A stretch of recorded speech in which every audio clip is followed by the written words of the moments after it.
The adaptive subdivision experimental feature recently added to Blender is just incredible. I really love it, but it has some very serious problems. Thankfully, a lot of them we can avoid somewhat or work around, but unfortunately not all of them. And there are so many that I'm going to have to just briefly touch on as many of them as I can.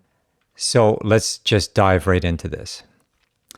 First of all, obviously you need to, since it's an experimental feature, make sure you have the experimental feature set selected. When you do so, and you have your geometry that you've worked on and enabled here, your subdivision modifier, click on the adaptive subdivision button. And when you do so, here's the first problem that's really not a big deal, but it's something that you're probably used to if you've done a lot of work with Blender, and that is redundant controls. Right here on the subdivision modifier, you have your dicing scale for the adaptive subdivision. But if you go to your render properties, you have a subdivision menu item here now that appears when you're using adaptive subdivision. This is improperly named.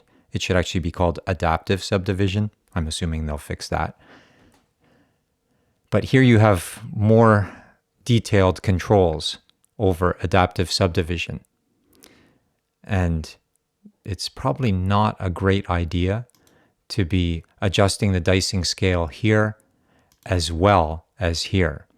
So just stick to this one and avoid confusion and subsequent problems. Now, if you don't know what the dicing rate is about, what that is the level of detail, the fineness, if you will, of the micro polygons that it's generating.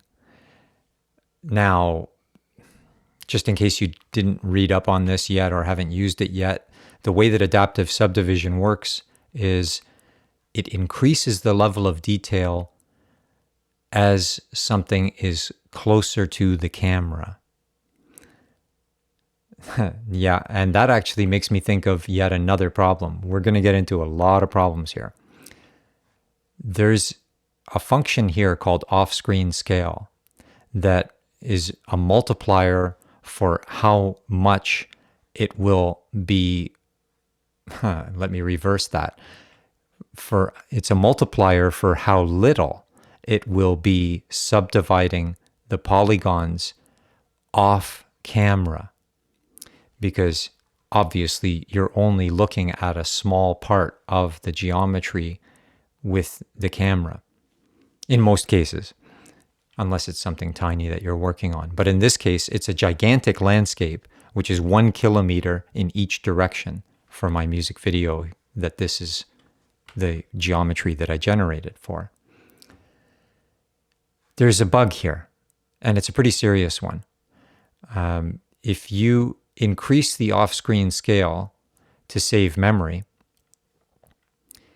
it's actually going to decrease the quality of what you're seeing. And so it renders it rather pointless. And that makes me think of the next problem. And that is that the default that they've assigned to the maximum subdivisions when you enable this function is 12th level. But it actually goes up to 16. I'm assuming that the reason that they defaulted to 12 is because, and this is where the real problems begin, is this can just eat up your GPU VRAM so quickly, especially when you're dealing with a very large object like this large landscape. Another critical issue if you are doing motion pictures or animation is that when the camera gets very close to a surface that has adaptive subdivision, the memory requirements will climb exponentially. And so you may not even be aware of it until you're rendering your image sequence, and suddenly everything will fail when you hit a certain frame number.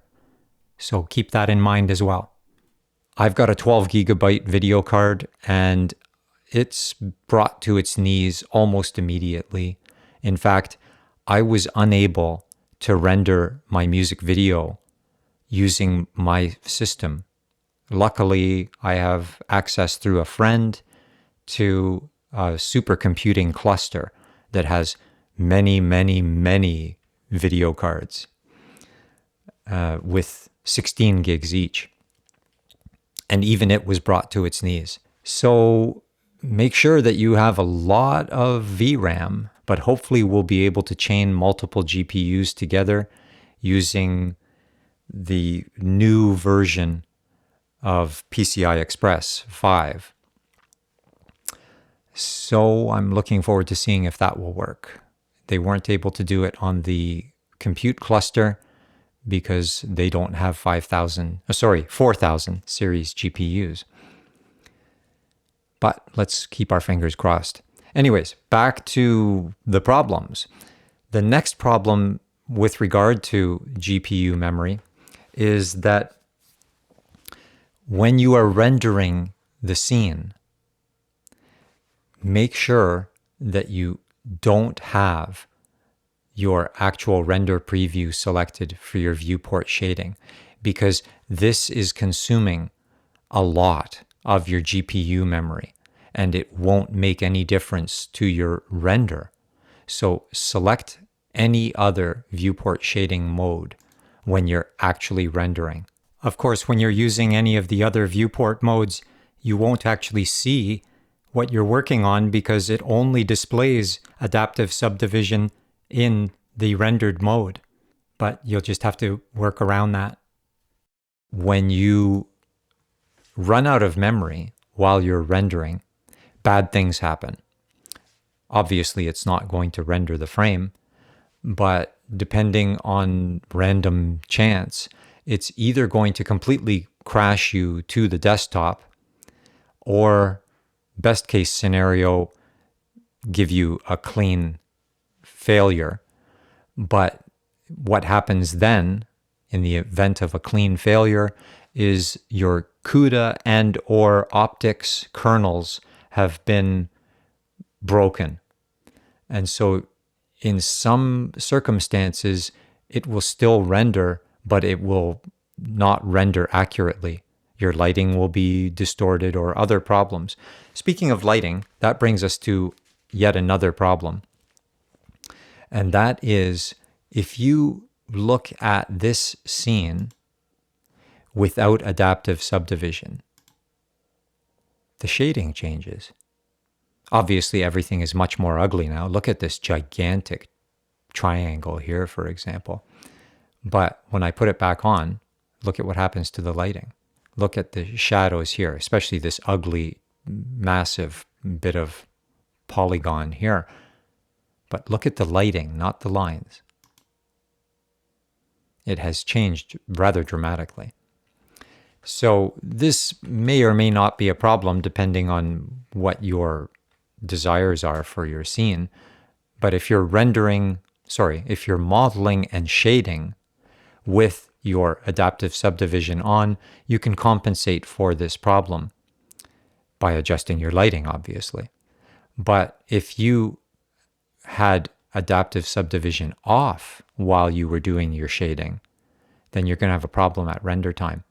There's a workaround, and that is to go here to the actual properties of the grid object, and under shading, you have a couple of controls here for your shadow terminator. And what we want to do is adjust the shading offset. For this particular scene, I found that setting this to 0.66 and waiting a moment, there you go, gives us a pretty good reproduction of what it would look like. Let me set this back to 0 just because. And I have some pre-rendered frames to show you. So that's how it looks with the adaptive subdivision at high resolution, etc. And that's how it looks without adaptive subdivision at the maximum subdivision setting of 6. As you can see, the lighting is pretty similar now, but this is a good time for us to admire the differences in terms of the geometry itself. Look, for example, here at this rock face that's closest to the camera, where you will have the maximum effect, of course. And when I switch back to the original subdivision, as you can see, we still have some very large polygons here that go away when we have adaptive turned on. Now, this is not the limit, but it is the limit for what I can do with my GPU. Even at this low resolution of 1920 by 1080, this is as much as I could do.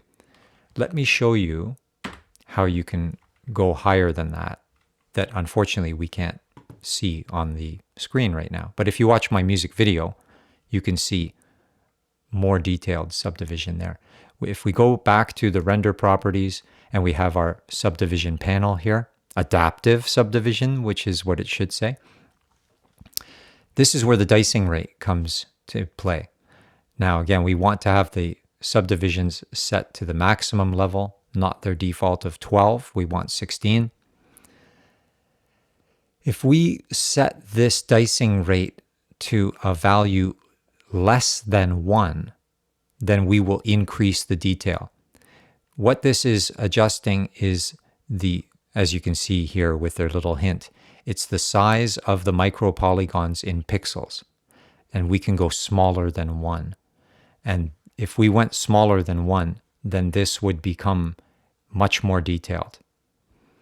But unfortunately, it just chews through your GPU memory. And so you're not going to have much fun at that point unless you have enormous resources to deal with. This is a serious problem. And unfortunately, there's no way around it without copious amounts of GPU RAM. The only way around that would be the way that we used in my video at the supercompute cluster. And that is to resort to CPU-based rendering and using just incredible amounts of memory to be able to render. But it takes a tremendously long time. So that's a pretty serious problem for those of us who can't use millions of dollars of memory to be able to render. And a large number of nodes working in parallel, because it wound up taking, I think, something on the order of 11 or 12 minutes per frame, which is a bit of a problem when you're rendering 6,000 frames. But thankfully, with multiple nodes, we were able to cut that time down. So there's another problem now if I go back to the rendered images. And that is, if we look, it helps to look at it with the original shading. If we look here at this area that I'm highlighting, circling here, look very closely at these little black triangles. See them? Those should not be there. That's a very serious problem. So what's happening here is these are the micro polygons. And so there are certain ones where there's an error and the normals are inverted. That's my guess. I don't know that for sure, but it's something that if you've got a lot of experience with 3D modeling, this is what you see when you have the normals reversed. They're being shaded on the other side that we can't see. And I've yet to find a way to fix this. So hopefully they can correct this at some point when it will no longer be experimental. As you can see, they've made it experimental for a good reason. There's a lot of problems. But don't get me wrong, I don't want to go back. This is just too good. You can't get these kinds of results any other way. And so, yeah, that's something for you to keep your eyes out for. Hopefully they'll fix that. So, what's our next problem? I'm not sure if I mentioned this yet because there are so many of them. I don't think I did. And that is that you have to beware of the resolution that you have set when you are getting ready to render. Because the way that this is working, at this time at least, is that it will only recalculate those micro polygons when you make a change to the geometry. Now, that change can be in the form of changing the geometry yourself via modeling, or by making adjustments to the dicing rate or the subdivision level or anything else to do with that. And then when you go to render, it will recalculate everything. But if you don't make changes to anything else and only change your scene resolution, such as you would want to do if it's time to do your 4K render or 8K render or whatever other high resolution render you're doing, it will not recalculate your micropolygons. So let me be clear here, and that is that if you change your scene resolution to your higher resolution, but it doesn't recalculate the micropolygons, then you've basically wasted your time doing that higher resolution, because the resolution of the geometry will not increase without recalculating those micropolygons. So beware of that. When it comes time to do your full resolution render, either save your project and reload it, at which point hitting F12 or starting your animation rendering is then going to do your proper recalculation, and hopefully won't crash your system in the process, because then you're going to find out how much memory you really need. So don't get fooled. If I was to do this at, say, 10% of 1920 by 1080, and then suddenly switch to 100% of 8K and hit render, it will work, but you're not going to see the adaptive subdivision at the right level. It will look terrible. And I can't even show you that right now because it'll crash my system right now, because I've done too much fiddling to be able to render. I could do it if I switch to one of these other viewport shading modes, but take my word for it. You'll find out the hard way. Keep that in mind. That's critically important. So I think I'm going to finish there, because while there are more things I could show you, I think that's everything that you need to know if you're not already familiar enough with Blender to, if you are already familiar enough with Blender to work your way around other problems. And if you're not, well, just ask me in the comments and I can help you out, hopefully.